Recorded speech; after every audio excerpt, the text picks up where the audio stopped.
Hi friends, నేను మీ గోవిందపతివాడు. JoSAA కౌన్సిలింగ్లో round 1 result వచ్చేసింది. సీట్ వచ్చిన వారు ఏం చేయాలి, సీట్ రాని వారు ఏం చేయాలి, ఈ వీడియోలో డిస్కస్ చేద్దాం.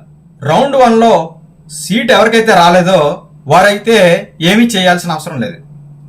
ఎందుకంటే రౌండ్ 1లో ఎవరికైతే సీట్ రాలేదో వారు నెక్స్ట్ రౌండ్ కోసం మాత్రమే వెయిట్ చేయాలి.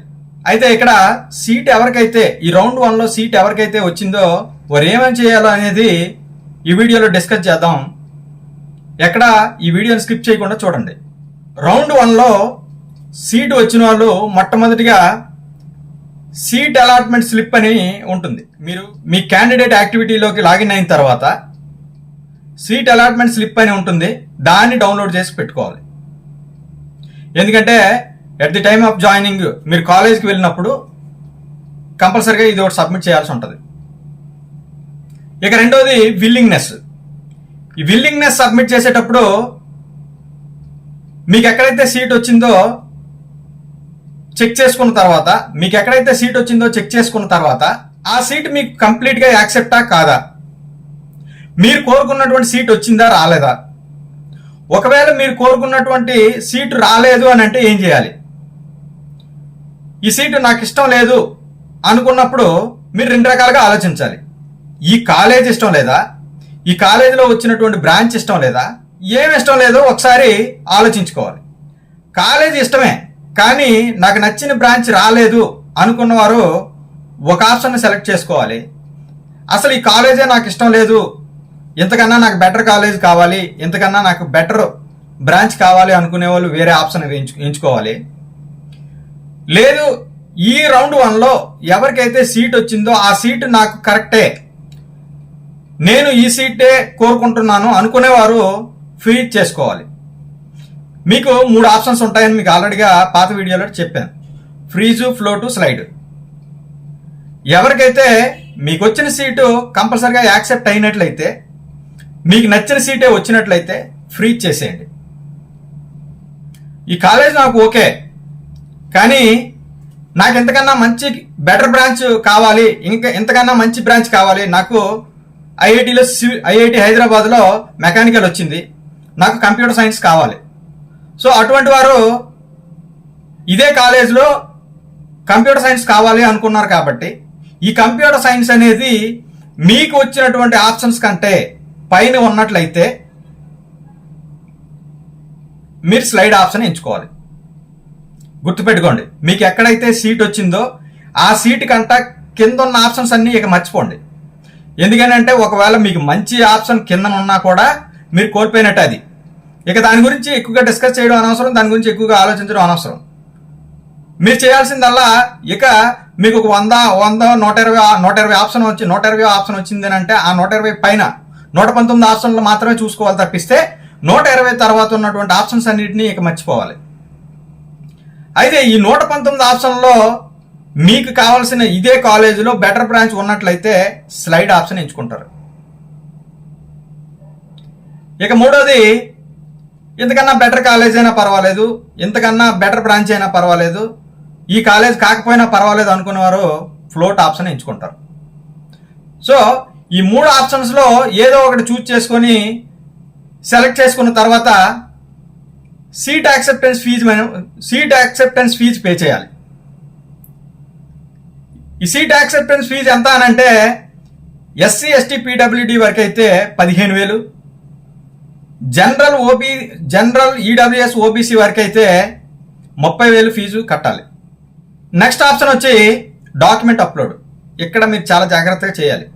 ఈ ఫీజు పేమెంట్లో ఓకే, ఒక ట్రాన్సాక్షన్స్ ఏమైనా తేడా ఉన్నా కూడా, ఒకవేళ మీకు ట్రాన్సాక్షన్ ఫెయిల్ అవ్వడమో సంథింగ్ ఏదైనా జరిగితే మనకి ఎలాగో టైం ఉంటుంది కాబట్టి ఈ క్వైరీ వచ్చినప్పుడు మళ్ళీ మన దగ్గర అన్నీ కూడాను ఒకవేళ ట్రాన్సాక్షన్ అది ఫెయిల్ అయినా కూడా రెఫరెన్స్ పేమెంట్ నెంబర్లు అన్నీ కూడాను ఆ స్క్రీన్ షాట్లు అన్నీ కూడా సేవ్ చేసి పెట్టుకుంటారు. కొంతమంది ఆల్రెడీగా ముందుగానే పే చేసి ఉంటారు, ఫ్రీ పేమెంట్ కొంతమంది చేసిన వాళ్ళకి ప్రాబ్లం లేదు. ఎవరైతే ఫ్రీ పేమెంట్ చేయలేదో వాళ్ళందరూ కూడా ఇప్పుడు పేమెంట్ చేయాల్సి ఉంటుంది. సో ఈ రకంగా పేమెంట్ చేసిన తర్వాత నెక్స్ట్ ఆప్షన్ వచ్చి డాక్యుమెంట్ అప్లోడ్. ఈ డాక్యుమెంట్ అప్లోడ్ అనేది మొదటిగా డేట్ ఆఫ్ బర్త్ సర్టిఫికేట్ అడుగుతాడు. ఈ డేట్ ఆఫ్ బర్త్ సర్టిఫికేట్ కింద మీరు ఎస్ఎస్సి సర్టిఫికేట్ని మీ దగ్గర ఉన్నటువంటి ఎస్ఎస్సి సర్టిఫికేట్ని స్కాన్ చేసి అప్లోడ్ చేస్తారు. నెక్స్ట్ ఇంటర్మీడియట్ సర్టిఫికేట్ అడుగుతారు. ఏదైతే మనకి ప్రీవియస్ ఇయర్లో పాస్ అయిన వాళ్ళు ఎవరైతే ఉంటారో వాళ్ళకి ఇంటర్మీడియట్ సర్టిఫికేట్ ఉంటుంది, ఆల్రెడీగా ప్రిన్సిపల్ సైన్ చేసి స్టాంప్ వేసి కాలేజ్ స్టాంప్ వేసి ఉంటుంది. ఇప్పుడు కొత్తగా ఎవరైతే ఫ్రెషర్స్ ఎవరైతే ఇంటర్మీడియట్ రీసెంట్గా రాసి ఎవరైతే ఉన్నారో వారికి మెమోస్ ఉంటాయి. కాలేజ్ స్టాంప్ వేసి ప్రిన్సిపల్ సైన్ చేసి ఈ మెమోని స్కాన్ చేయాల్సి ఉంటుంది. ఇక మూడోది స్టేట్ ఆఫ్ ఎలిజిబిలిటీ సర్టిఫికేట్.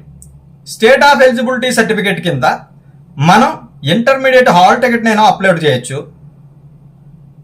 లేదా ఇంటర్మీడియట్ మెమోనైనా సరే అప్లోడ్ చేయొచ్చు, లేదా ఇంటర్మీడియట్ టీసీనైనా సరే అప్లోడ్ చేయొచ్చు. అంటే నేను ముందు intermediate certificate mark list upload చేశాను కదండి, ఇంక ఇది మరి అవసరం లేదు అని అనుకుంటారేమో.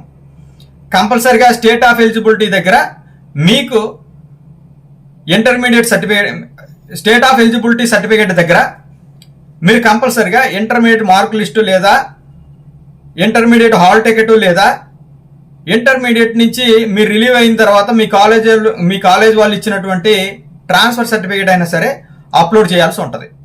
ఏదైతే మీరు ఫీజు పేమెంట్ చేశారో మీకు రిటర్న్ రావాల్సినటువంటి అమౌంట్ ఏదైనా ఉన్నట్లయితే ఈ బ్యాంక్ అకౌంట్ డీటెయిల్స్ అనేవి ఉపయోగపడతాయి. మీ బ్యాంక్ పాస్బుక్లోని మొదటి పేజీ స్కాన్ చేసి అప్లోడ్ చేయండి, లేదా ఏదైతే మీ బ్యాంక్ అకౌంట్ ఉందో ఆ బ్యాంక్ అకౌంట్ తాలూకా క్రాస్డ్ చెక్, ఒక ఎంటీ చెక్ తీసుకొని దాని మీద క్యాన్సిల్ అని చెప్పి క్రాస్ చేసి ఆ క్యాన్సిల్ చెక్ని అప్లోడ్ చేయాల్సి ఉంటుంది. సో వీటన్నిటినీ కూడా మీరు 14 నుంచి 18 లోపు క్లియర్ చేయాల్సి ఉంటుంది. ఒకవేళ క్వైరీస్ ఏమైనా ఉన్నట్లయితే 19-20 లోపు క్లియర్ చేయాలి. అయితే ఇక్కడ మీకు క్వైరీస్ ఏమొస్తాయి అనేది ఒకసారి మనం చూసుకున్నట్లయితే గతంలో వచ్చినటువంటి క్వైరీస్ ఏంటంటే, మీరు అప్లోడ్ చేసినటువంటి ఓబీసీ సర్టిఫికేట్, కొంతమంది ఓబీసీ వాళ్ళు కేటగిరీ సర్టిఫికేట్, మీ కేటగిరీ సర్టిఫికేట్ గురించి కూడా చెప్పలేదు. ఈ కేటగిరీ సర్టిఫికేట్ ఎవరు అప్లోడ్ చేయాల్సి ఉంటుందని అంటే, ఓపెన్ కేటగిరీలో ఎవరికైతే సీట్ వచ్చిందో వాళ్ళు అప్లోడ్ చేయాల్సిన అవసరం లేదు. ఎవరికైతే కేటగిరీ బేస్ చేసుకొని ఓబీసీ కానీ పీడబ్ల్యూడి కానీ ఎస్సీ ఎస్టీ కానీ ఇలా కేటగిరీ బేస్ చేసుకొని ఎవరికైతే సీట్ వచ్చిందో వాళ్ళు మాత్రం ఈ కేటగిరీ సర్టిఫికేట్ని అప్లోడ్ చేయాల్సి ఉంటుంది. ఇంతకుముందు మనం మీ సేవలో కానీ సచివాలయంలో కానీ తీసుకున్నటువంటి ఈ కేటగిరీ సర్టిఫికేట్ని అప్లోడ్ చేసినప్పుడు వాళ్ళు దాన్ని రిజెక్ట్ చేసేవారు. అది ఎందుకు రిజెక్ట్ చేసేవారు? ఆ ఫార్మాట్ సెంట్రల్ ఫార్మాట్లో ఉన్నప్పటికీ దాన్ని రిజెక్ట్ చేసేవారు. ఎందుకు రిజెక్ట్ చేసేవారో తెలిసేది కాదు. కానీ వాళ్ళు ఇచ్చినటువంటి ప్రిస్క్రైబ్డ్ ఫార్మాట్ ఏదైతే ఉందో ఆ ఫార్మాట్ డౌన్లోడ్ చేసుకొని మాన్యువల్గా ఎంఆర్ఓతో సంతకాలు పెట్టించి స్టాంప్ వేయించి ఆ స్కాన్ చేసి అప్లోడ్ చేసేవారు. క్వైరీ వచ్చినప్పుడు, క్వైరీ రాకపోతే ఆన్లైన్ సర్టిఫికేట్ సరిపోయేది. జేఈ ఎగ్జామ్కి అప్లై చేసినప్పుడే మనకి ఓబీసీ సర్టిఫికేట్ని కంపల్సరిగా అప్లోడ్ చేయమని చెప్పి మనకి ఇవ్వడం జరిగింది. అప్పుడు ఏదైతే మాన్యువల్గా అప్లోడ్ చేసినటువంటి మాన్యువల్గా చేసినటువంటి సర్టిఫికేట్లని యాక్సెప్ట్ చేయకుండా ఆన్లైన్లో సర్టిఫికేట్లో మాత్రమే యాక్సెప్ట్ చేశాడు. సో ఇప్పుడు కూడా మనం అనుకుంటున్నది ఏంటంటే ఆన్లైన్లో చేసిన సర్టిఫికేట్లు మాత్రమే యాక్సెప్ట్ చేస్తాడని మనం అనుకుంటున్నాం. కాబట్టి ఏప్రిల్ 1 తర్వాత ఎవరైతే ఏప్రిల్ 1 తర్వాత ఈ కేటగిరీ సర్టిఫికేట్లు తీసుకున్నారో ఆ సర్టిఫికేట్ మాత్రమే అప్లోడ్ చేయండి. ఇక మాన్యువల్ సర్టిఫికేట్ని మీరు పక్కన పెట్టుకోండి, మీ దగ్గర పెట్టుకోండి. మాన్యువల్గా ఏదైతే డౌన్లోడ్ చేసి ఎంఆర్ఓతో సైన్ చేయించి స్టాంప్ వేయించి చేసినట్లయితే అవి కూడా మీకు స్కాన్ చేసి పెట్టుకోండి.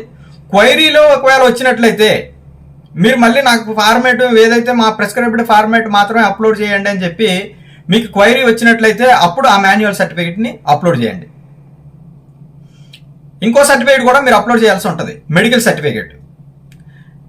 ఆ మెడికల్ సర్టిఫికేట్ ఏదైతే వాళ్ళు ఇచ్చిన ప్రిస్క్రైబ్డ్ ఫార్మాట్లో ఉన్నటువంటి మెడికల్ సర్టిఫికేట్ని డౌన్లోడ్ చేసుకొని కన్సర్న్డ్ మెడికల్ ఆఫీసర్తో సంతకాలు పెట్టించి స్టాంప్ వేయించి ఆయన తాలూకు డీటెయిల్స్ అన్నీ ఫిల్ చేయించిన తర్వాత ఆ సర్టిఫికేట్ని కూడా మీరు అప్లోడ్ చేయాల్సి ఉంటుంది. సో ఈ రకంగా మీరు 6 డాక్యుమెంట్స్ అప్లోడ్ చేయాల్సి ఉంటుంది. 6 డాక్యుమెంట్స్ ఏంటంటే, 1 SSC, 2 intermediate, 3 state of eligibility. ఈ స్టేట్ ఆఫ్ ఎలిజిబిలిటీ కింద ఇంటర్మీడియట్ సర్టిఫికేట్ అయినా మళ్ళీ అప్లోడ్ చేయొచ్చు, లేదా ఇంటర్మీడియట్ ట్రాన్స్ఫర్ సర్టిఫికేట్, లేదా ఇంటర్మీడియట్ హాల్ టికెట్ అయినా సరే మీరు అప్లోడ్ చేయొచ్చు. తర్వాత కేటగిరీ సర్టిఫికేట్ చెప్పాను కదా, ఏప్రిల్ 1 తర్వాత తీసుకున్నటువంటి కేటగిరీ సర్టిఫికేట్ని మాత్రమే అప్లోడ్ చేయండి. తర్వాత బ్యాంక్ అకౌంట్, మీ బ్యాంక్ అకౌంట్ పాస్బుక్ ఏదైతే ఉందో ఆ బ్యాంక్ అకౌంట్ పాస్బుక్ని ఫ్రంట్ పేజ్ మాత్రమే స్కాన్ చేసి అప్లోడ్ చేయాల్సి ఉంటుంది. ఇక 6వది ఏంటంటే మెడికల్ సర్టిఫికేట్. డాక్టర్తో ఆ మెడికల్ సర్టిఫికేట్ మీద సైన్ చేయించి ఆ సర్టిఫికేట్ని మీరు అప్లోడ్ చేయాల్సి ఉంటుంది. ఇవి అప్లోడ్ చేసిన తర్వాత ప్రతిరోజు ఉదయం మధ్యాహ్నం, ప్రతిరోజు వీలైనన్ని ఎక్కువ సార్లు, అయితే ఉదయం అయినా చెక్ చేసుకోండి, లేదా మధ్యాహ్నం చెక్ చేసుకోండి, లేదా సాయంత్రం చెక్ చేసుకోండి.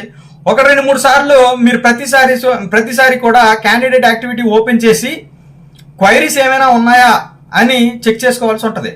ఎందుకనంటే ఈ క్వైరీస్ అనేది మనం చూడకపోయినట్లయితే అనవసరంగా సీట్ కోల్పోయే ప్రమాదం ఉంటుంది. ఎందుకనంటే మనం అప్లోడ్ చేసిన డాక్యుమెంట్స్కి కొన్ని కండిషన్స్ ఉంటాయి. ఇంత కేబీలో మాత్రమే అప్లోడ్ చేయాల్సి ఉంటుంది, ఈ ఫార్మాట్లో మాత్రమే అప్లోడ్ చేయాలి.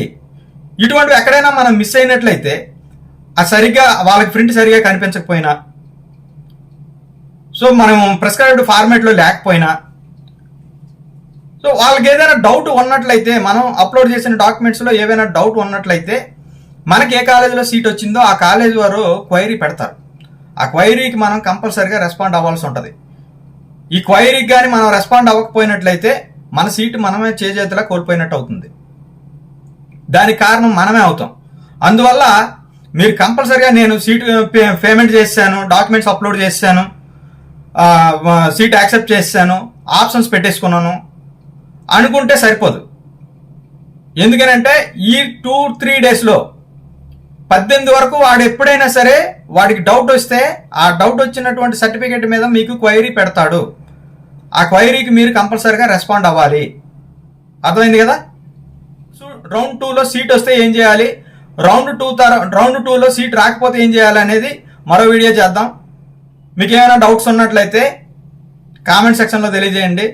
వీడియోని మరింత మందికి షేర్ చేయండి. Thank you.